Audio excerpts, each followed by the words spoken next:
What do we want? When do we want it? Now. What do we want? When do we want it? Tonight on the show, we've got the stars of the new suffragette film, and I feel my audience are getting restless. When do we want it? All right, let's start the show!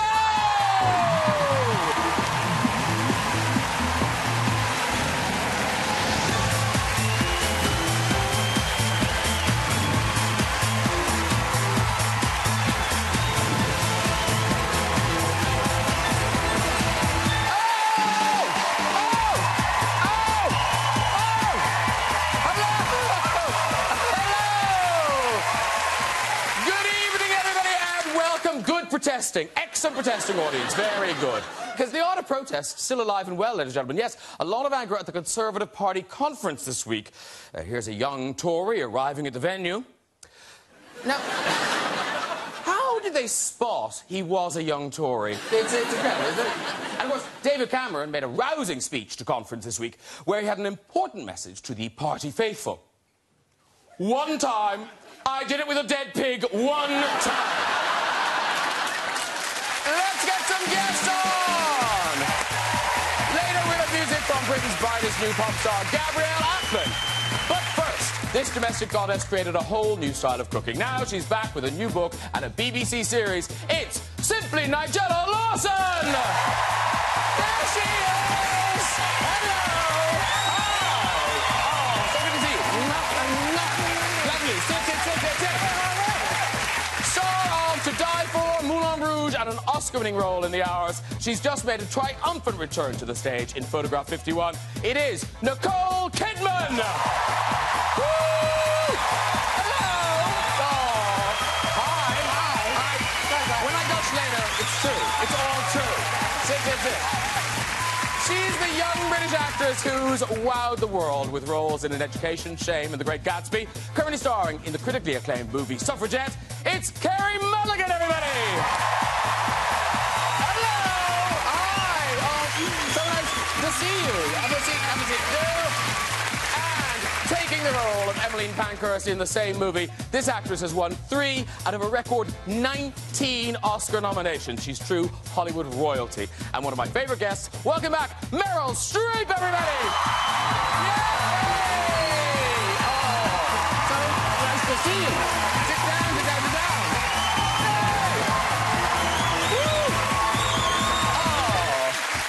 Hello, everybody. Is everyone well? Yeah. You seem very far away. I am. Well, you're quite far away too, but it's a conversational yes. grouping.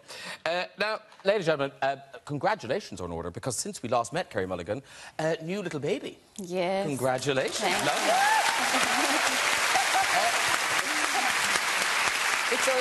What did you have? I know nothing. I had a girl. A girl. And minutes old? When did it happen? 3 weeks ago. Oh, OK, so not many minutes old. OK. No. Oh, so this must be nice, just getting out of the house. Oh, you know. Yeah. Yeah, I'll go on a chat show, yeah. Very, very good. Now, obviously, there's lots of connections on the sofa, because Kэri and Méril, you're in the same movie together. Yeah. Yeah. And famously, Nikole, Méril, in The Hours together. Yeah. But did you ever meet in The Hours? No. No. but afterwards. Yeah, red carpet, I think. I was shocked when I saw Nikole in the movie, because she stole my nose.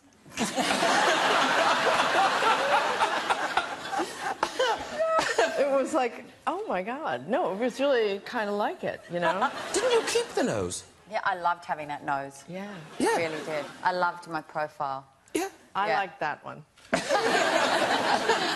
And of course, the other memento you got for The Hours was an actual Oscar.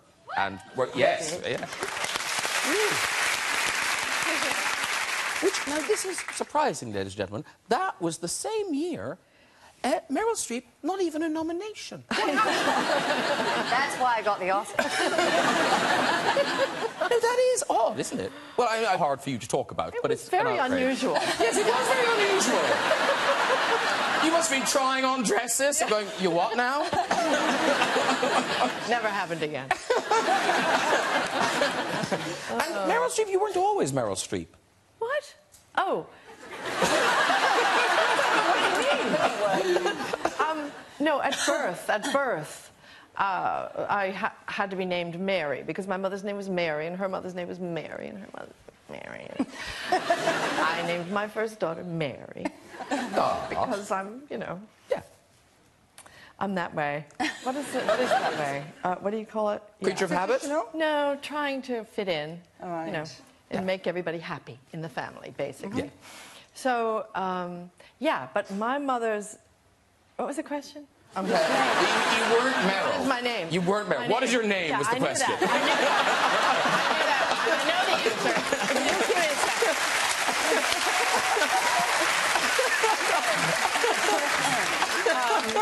Yeah. I was born Mary, and Louise was my mother's best friend, Louise Buckman, so I was named after her. And, but I was always called Mэрil. My father's made that name up, and he liked that name, and so I hated it. I wanted to be named Patty or Kathy, or that's how they said it in my town. Patty, Kathy, Debbie. You know. You'd be such a different person if you'd been brought up Passy, wouldn't you? I don't know. Yeah, probably. Yeah. But I had glasses, and my name was Mэрil, and, you know, and it had a P on the end. The street should have been street. I always wish, why didn't they just put the T on the end instead of P? You know what I mean? Yeah. It's all coming out now. And Найджела, when was it when you just left university, you weren't Найджела Lоусон for a little bit, or you had a pseudonym you used? No, I was a journalist, and I used my name, but I also wrote under a pseudonym.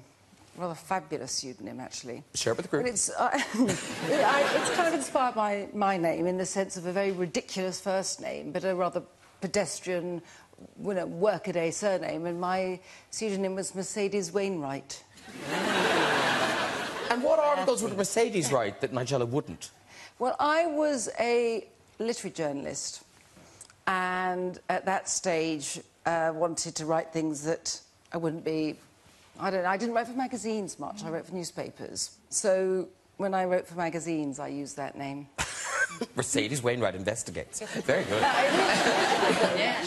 Because Keri Mulligan, when you were a young, not an actress yet, you were dreaming of being an actress, you thought you wouldn't go with Keri Mulligan. No, I thought Keri Mulligan was a bit sort of dumpy.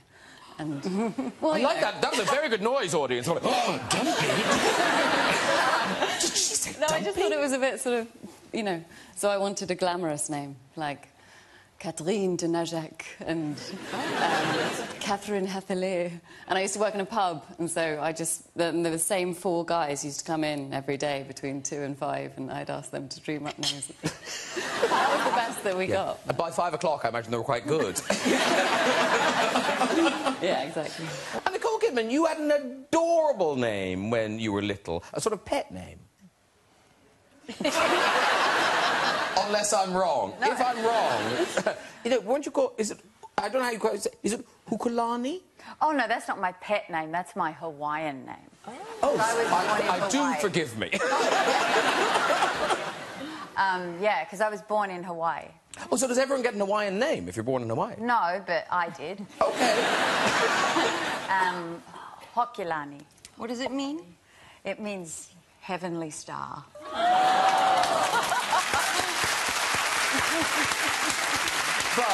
But slightly undermines it when you explain where your parents got the name. From the Honolulu Zoo, there was a baby. The baby elephant that was born at the same time as me was called Hokulani. Now, actually, so we read about it, so we Googled it. There was a picture. Oh, no. This is a picture of Hukulani, the elephant. Oh. See? See Heavenly the similarity? star. My twin. It's the hour's nose. Oh. No, stop that now. That isn't what I meant. Okay. But so we were in the office, and you know, kind of elephants live. Yeah. Elephants live, and I thought, oh, I wonder what happened. That's amazing. I wonder what happened. I wonder what happened. Is that really the? And you've got him. Wouldn't it be amazing if we had Hukulani at the back? So we emailed Honolulu Zoo and said, remember Hukulani? What happened to the Hukulani? And very kindly, someone, I think her name's Barbara, she found time to email back. Aloha, because that's what you say. No, it's not aloha. What is this? Aloha. Aloha. Ah. Hokulani. Yes, Hokulani. Hokulani. Oh. Barbara writes, I am sorry to say that Hokulani died at the Honolulu Zoo on November the 13th, 1970. Oh. 1970? Now, So you would long. think, busy running a zoo, I'll stop my email there. That's all they wanted to know. Yeah. No, Barbara continues. She was found dead in the moat of her exhibit. It goes on. This is awful. I know. No. So but like but this was in 1970, and Barbara remembers it like it was yesterday. She was found in the moat. It was speculated that she was pushed in by another young elephant, jealous of the mothering attention she was receiving from an older female. I wish there was a more warm and fuzzy angle to this story. Good luck with your interview. It does not. It does.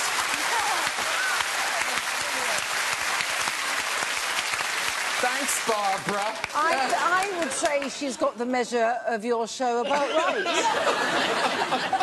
They'll love this dead elephant story. What about the detail? Oh, my God. But now, listen, let's start. We must talk about the big film tonight, is Suffragette. And Suffragette is a terrific, terrific film. It opens everywhere on Monday, and it tells the story of the suffragette movement in the 1900s as they fought to get the vote for women. And I love it because it gets that balance so right between the historical, the political, and the personal. So the tale is sort of told through your journey, Keri, isn't it?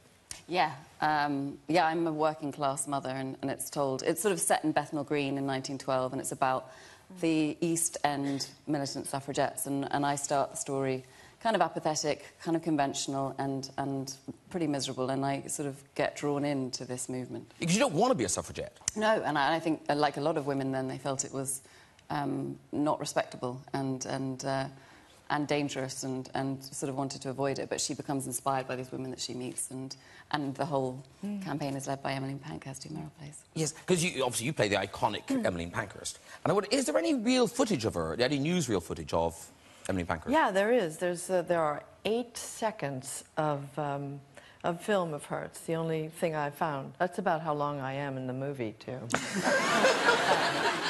And Keri, you had a part in Mэрil getting in the film. She got me the job. I've seen this actress.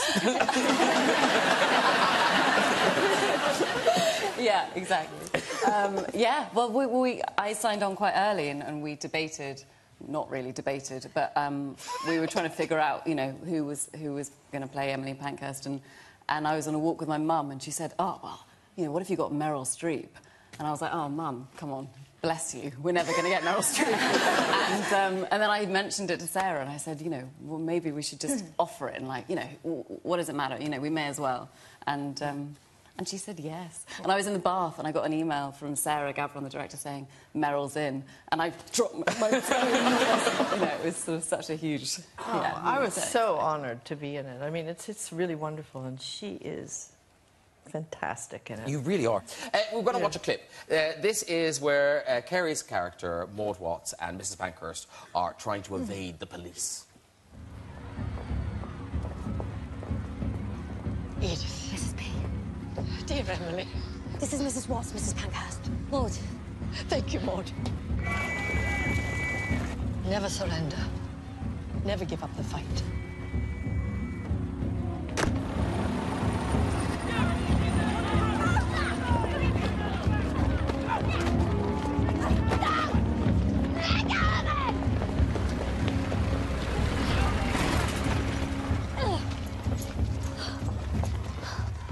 Don't bother arresting them. Let their husbands deal with them. Drop them at their front doors.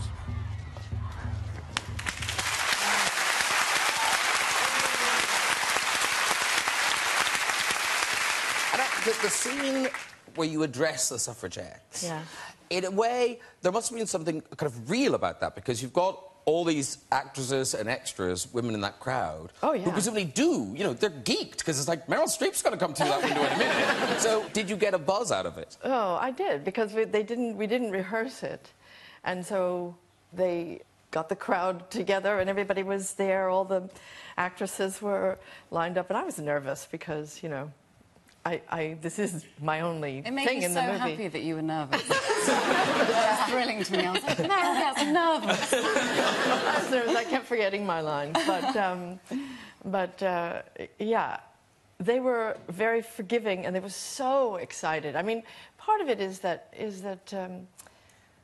this is all such really recent history, if you think about it. It's only 100 years ago. My grandmother had 3 little children before she was allowed to vote, and I remember her telling me how annoyed she was. Not that she couldn't vote for president, but that she couldn't vote for the school board. She really cared who was on the school board, because it was how her children were going to be educated. And because people do listen to you, Mэрil, you know, they kind of go, oh, she's speaking. Do you think you might get involved in public office? Would you ever run for an elected God, post? No, never. In fact, I'm just in awe of people who put their lives on the line like that, because especially now, the cost to your family, to the larger group that you love, is almost, I mean, you just offer them on the altar. But you make movies like this movie, which you really should go see, because it does, I mean, so many people do not know the history of what it took for women to get the right to vote, and still don't have the right to vote in very many countries. But that is like being in office, if you want to call it, in the sense of that's your contribution as actors and as storytellers, is we can put this out in the world. Yes. And similarly, your fabulous. play is the same, isn't it? I mean, it's different, but it's overdue recognition for a woman scientist. Yes. So. But it's lovely to be in that position, to be able to do that and say, here it is, here's the work, go see it, digest it, talk about it, and keep things moving forward. I do think we owe it to the world, to women who have no voice, to get behind projects like this that help. Well, it's great, really, really terrific. Now, Nicole's play, you're so good in it. I heard you laughing. There are funny bits. No, did you? What? No, was it distracting? Yeah. No, it wasn't distracting. It boosted me. I want you to come back. Was I meant to? I wasn't. It was funny when I laughed. Yes, there's funny parts. Yes. Absolutely. I was saying, you're so good in this play. It's Photograph 51. It's on now till the 21st of November at the Knockout Theatre. Extra tickets apparently have been released. Yeah. And now the premise, if I'm being honest, before I went to see it, premise sounded a little dry. Well, no, because it's the discovery of DNA. But in fact, it is a compelling story. So talk us about your character and her sort of path in that discovery. I played Rosalind Franklin, who was a scientist who was involved in discovering DNA. She was a crystallographer, and she found this way of... anyway, I'm not going to get into the scientific jargon. I'm like, shut up, Nicole. The hydrated sample. Oh, yeah. But it is... But seriously, it is, because it's got there's kind of a race involved. She took the photograph that basically allowed Watson and Crick to go and build the model for the double helix, which is... DNA. So because it happened back in the 50s, and you know, she has since then been a footnote in sort of history. Yeah. Who rescued her? How was she rediscovered? I mean, if you talk to scientists, they know about her. My father was a biochemist, so he knew about her when I told him I was going to be doing the play. But in the public, no, you know. Maybe you know the names of Watson and Crick, who discovered DNA, but you don't hear of Rosalind Franklin. And watching it, it really struck me that, you know, because you haven't been you haven't been in the West End for, is it 17 years or something? 17 years now. Because watching it, I just thought, oh my, you're so good. And I just thought, that must feel great. To be back on stage going, oh my God, I'm good at this. Just got to be, like, just flexing that theatrical muscle and going, oh, I can read... I was terrified. I mean, I remember 17 years ago, I always seem to come to London to do plays because I love doing plays here, and I love the theatre. I grew up going to the theatre, and so I kind of jumped in going, yes, I'll do a play. And then the reality of it, I mean, we rehearsed in a small church hall, which was lovely, but the fear started to grip me, and I was sort of really, I had terrible stage fright, where it was pounding heart and adrenaline surging through my body that I don't remember 17 years ago. So I think because I'm older, I'm now got But are you enjoying different it now? hormones. Are you enjoying it now? I now love it. Oh, I good. love Yeah. going on stage. But it was just interesting navigating that that fear and still going on and doing the performance and getting lost in the performance.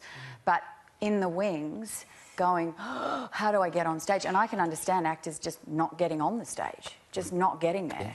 But I saw Carrie. I've seen Mэрil on stage. I saw Carrie on stage just, when was it, a few months ago? Yeah, in New York doing Skylight, and she was superb. I saw sent me Mэрil do a flowers. cartwheel. What? Oh, yeah. Right? Cartwheel.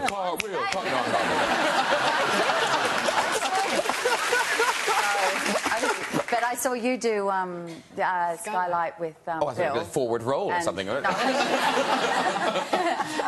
Did you get scared?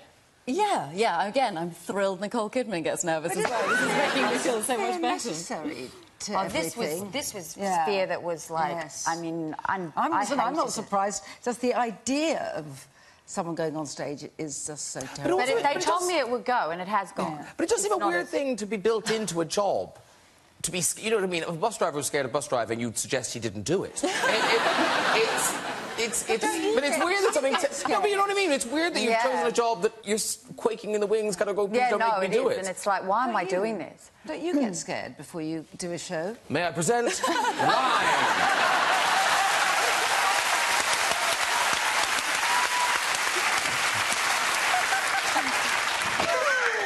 I don't suggest that, Nicole.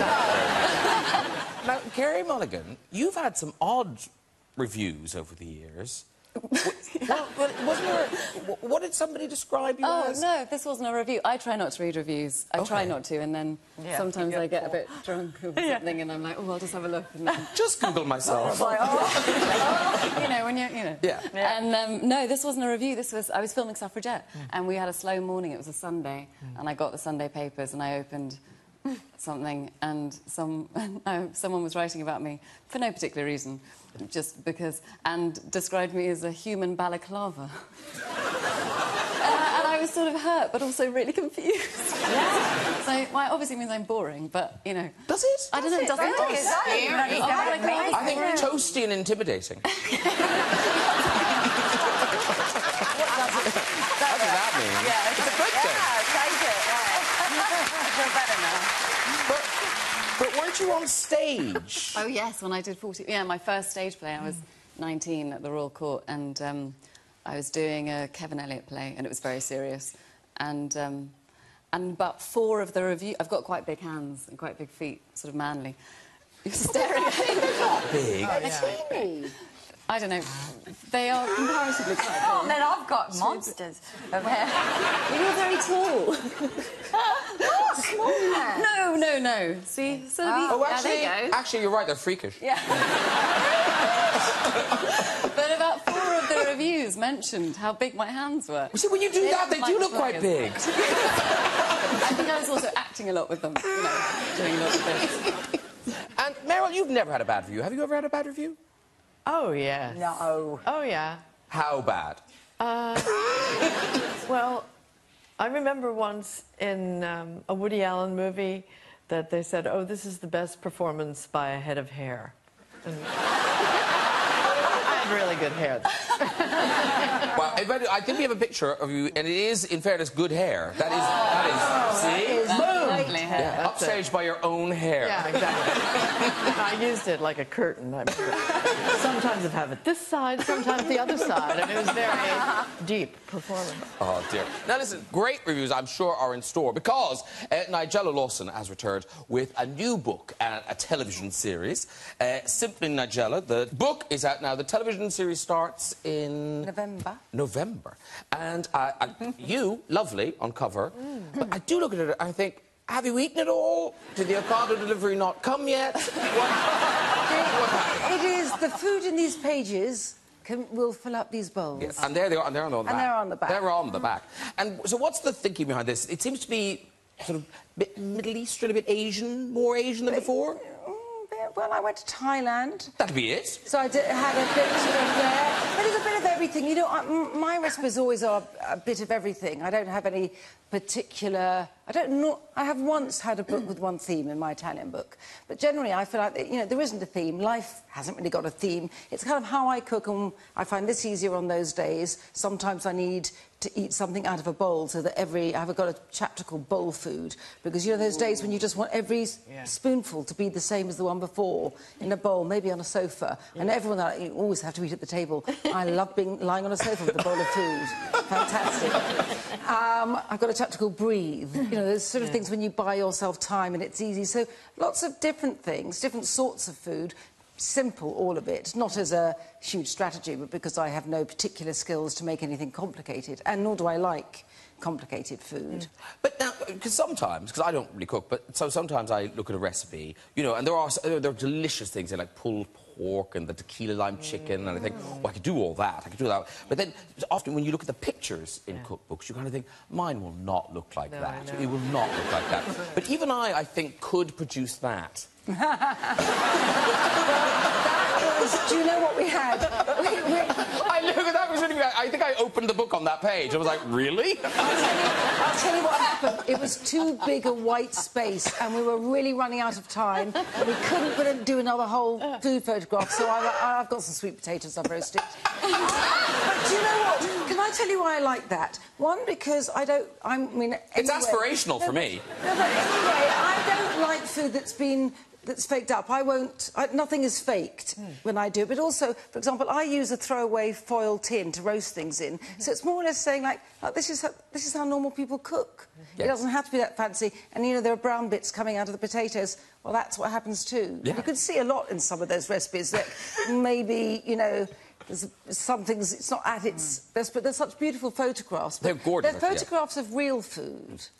Well, Simply Найджела, the book is out now, and here's a clip of the TV series, which starts on the 2nd of November on BBC Two.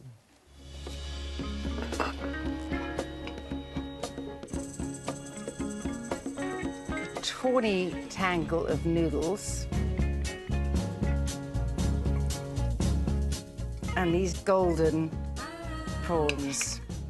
I rather love the shards of cinnamon going through it. Obviously, they're not to be eaten. Final touch. The leaves from the shoots of celery. A friend of mine's father said, if it goes in it, it's got to go on it.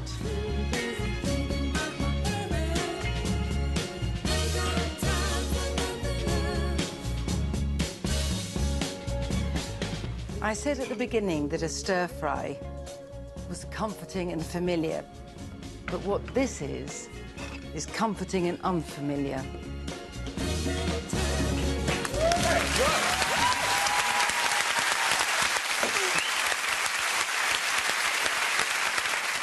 Mэрil, you played a famous cook, Julia Childs, but can you cook? No, I mean, not until I did that movie. But I never really understood that you have to make the time. I was raised by a mother who said, if it's not done in 45 minutes, it's not dinner. And she also, I remember, when I was 10, I went up the road to the neighbor's house, and she and her mother were in the kitchen, and they were doing something with tennis balls. And I said, what are you doing? And they said, we're peeling potatoes. I said, those aren't potatoes. Potatoes come in a box. True. They were dry, you know, flakes. Yeah. Oh, my God. Add water. Delicious. It's appalling how we ate, you know, then. But, you know, every single sort of Michelin-star French chef is obsessed with instant potatoes, because in France, they're all given it as children, these instant potatoes. Yeah. There's not a top French chef who doesn't go completely nostalgic. Oh, I can't remember what they're called in French, but they love them. Can you still buy Smash now? Yes. Meril's mother's in. And now, Kэri Malligan, I look at you, and I don't know why, but I think possibly couldn't boil an egg. Oh! I don't know why I think that. Wow. Oh. What's wrong with that? No, but can you cook? No. Thank you, ladies and gentlemen. I'm always Googling, like, what to do if you have salmonella, or, you know, I'm very worried about things cooking through. You know, that's a very nerve-wracking thing. And Nicole, because you've got kids now, so you must cook. Grilled cheese. Lovely. They'll be on a chat show in years to come telling a story. So, yeah, but that's all the children ever want to eat. Oh, That's getting them off what I want to pasta. But I collect cookbooks and recipes. I rip them out of magazines and I see them, and I have folders and books. I don't ever cook. Yeah. One day. But I love to be cooked for. While you're in London. And with cookbooks, sometimes they can be a bit repetitive. You know, you see the same things coming up. I guarantee you, ladies and gentlemen, when you're flicking through the cookbooks this Christmas... what are you going to do? Well, no, I'm just thinking, I can't imagine there is another cookbook with a recipe for pink pickled eggs. No, actually, I'm sure you will find other ones, because that is really... It's actually a sort of my lazy take on a German way of pickling eggs with beetroot. How pretty do they look, though? I thought it looked a bit like 60s fabric. Yes, it's a bit more like I went a bit all over the place. I went a bit all... yes. But you love a pickled egg. What's that story about the pickled egg? You ate pickled eggs. Was it at university you ate pickled eggs? No. It was actually... when I... For a bit, no. It must have been... John was still alive, so I would say it would have been... you know, I think it was about around 89, 90. I ate... He was not well. We were hard up. Someone bet me... Such a foolish thing to bet me I couldn't eat something. Someone bet me I couldn't eat a whole jar, the sort of... you get in fish and chips, or pickled eggs. Oh, my so I said, I'm afraid I went a bit sort of red light district on this one. I just said, put all the money out. When I see the money on a tray that everyone... Because otherwise people don't pay. You've done it for the bet and they won't pay. So the money was there. The money was there, you know. What's a girl to do? A husband, baby and a toddler. You know, it was how many pickled eggs? A huge amount. My hands went completely, you know, that sort of puckered thing if you've been in the bath too long. I had little ridges all over my mouth, ridges like that. But can I just say, I ate the whole lot, and the next morning I got up and I had scrambled eggs for breakfast. Thank good. Right, it is music time. This singer has gone from YouTube sensation to one of the UK's fastest rising music stars. Performing her current single, Sweet Nothing, please welcome Gabrielle Aplin.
think you understand me, but I don't even understand me. And oh, I feel low.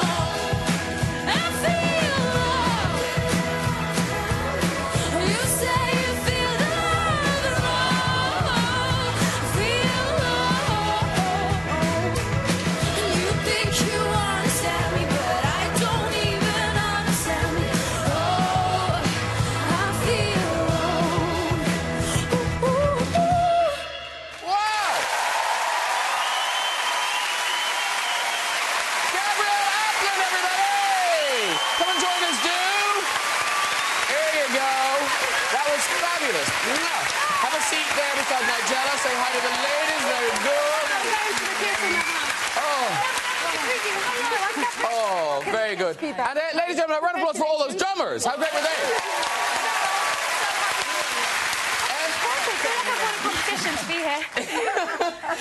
Those drummers are great. Yeah. That's fantastic. That's just brilliant. And that is off the album Light Up the Dark, which is out now. Yes. Yes, very good. Yeah, I know what I'm doing. I know what I'm doing. Yeah. So, and what's extraordinary is because you've kind of done all this by yourself, from the YouTube to your own label to now. Yeah, I accidentally set up a label when I was 15. And yeah, and I was kind of releasing things independently. And then I got signed, and I was able to keep all my previous releases. That started making money that I wasn't allowed to use on myself. So I've started putting that into other artists whilst continuing my thing and painting myself with glitter. No, you look very So nice. I feel really, I don't feel very sophisticated anymore. Fancy dress. You're a pop star. You're supposed to look like that. And the album, I'll say it again, Light Up the Dark. Are you touring that album? Yes, so I'm touring the UK and Ireland in kind of January, February time. Okay. I'm just looking over there and I'm thinking that's quite the big boss. Yeah, I just take Johnny, the lone drummer. Oh, the good one. Yeah, the good one. Yeah. I'm joking! Amazing! You're all marvellous. He's just better. Yes, thank you very much for coming to see us. And good luck with the album. Gabrielle Applin. Okay, before we go, just time for a visit to the big red chair. Who's there? Hello. Hello, nice lady. Hi, They Graham. love you. They're hugely popular in the audience. What's your name? Susan. Susan, lovely. And where are you from, Susan? Originally Yorkshire, now live in London. Okay, what do you do, Susan? I'm a professional driver. A professional driver of a... Vehicle. If you need a vehicle moving, Susan can do it. Yeah. Would there be people or things in the vehicle? Anything. Anything at all. It's a mystery to Susan. She never looks back. She just drives.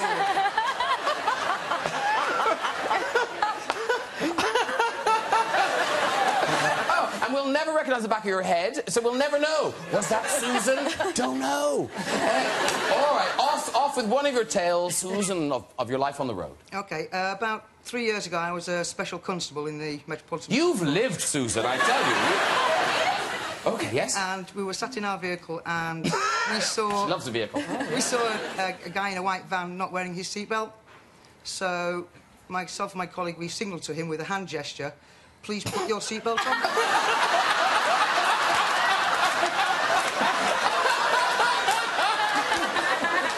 Your story could end there, but... It gets better. Oh, it gets better. OK, go. So she looked at us with a very disgruntled face and went... So we were a bit baffled, so we followed him, pulled him over, and we said, do you realise you just sworn at 2 police officers? Why did you do that? He said, well, you called me a wanker first. Anyway, we let him off, put your seatbelt off, and off he went. He was a happy chap. Oh, very well done, Susan. Even more. Come on.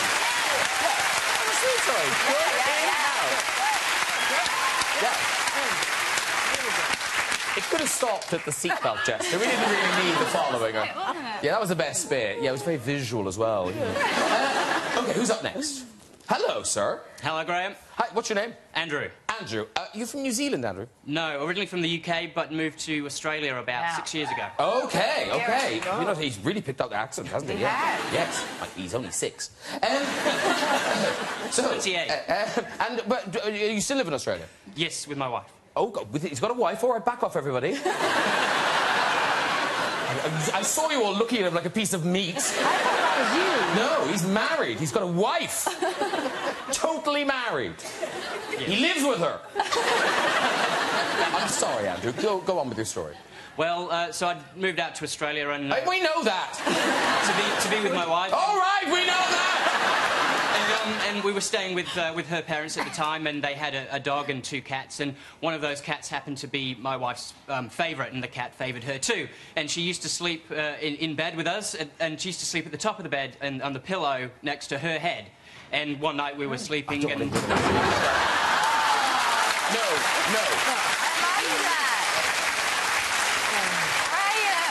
No one wanted to hear the rest of that story.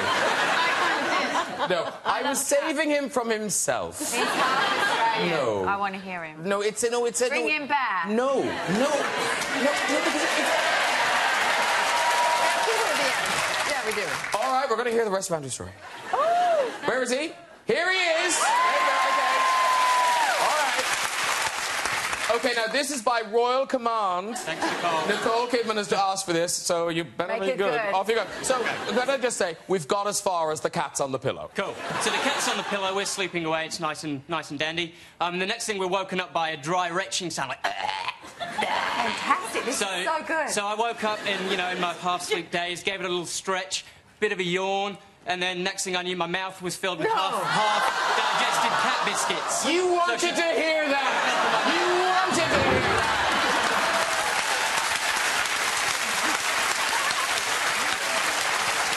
You've upset Mэрil, Nicole. You've upset Meryl Streep. That's good. That's the sort of story that sticks with you. Yes. Oh, shall we try one more? Yeah. Okay, one more. Here we go. Hello. Hiya. Hi, what's your name? Lauren. Lauren. Lovely, Lauren. And where do you live, Lauren? I live in Swansea. Swansea. Marvellous. And what do you do for a living? I work in retail. In retail? Yeah. That's posh for sure. Yeah. What sort of retail, what might you sell? Clothes, women's fashion, that sort of thing. Oh, yeah. It's a clothes shop. OK. Off you go with your story. OK, so about 3 years ago, I went to London to go to the premiere of The Iron Lady to try and meet Mэрil. Oh, my God. So I took my mum and my best friend. We kept missing her as she was, like, making her way through the crowds, and my mum got fed up with the cold and went into the National Theatre. By the time we found her, she was drunk. And when I say drunk, I mean steaming. Your mother? Or yeah, me? my mother.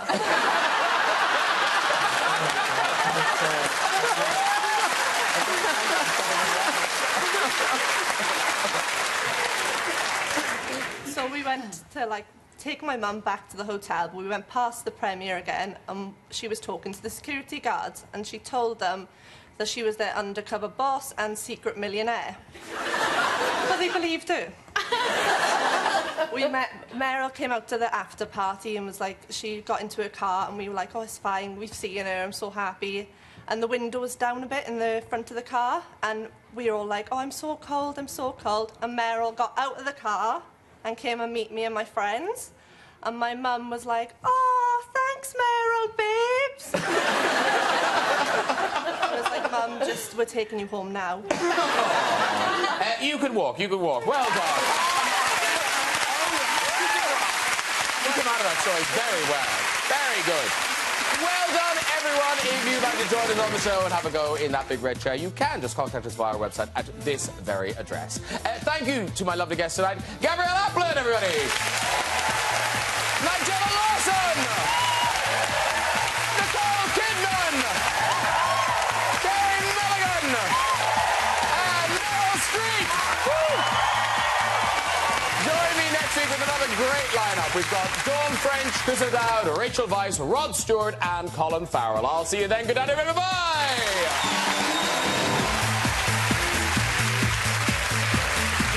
As part of Six Music Live at Maida Vale, catch the return of New Order playing on the BBC Red button right now. Just press the red button on your remote to watch.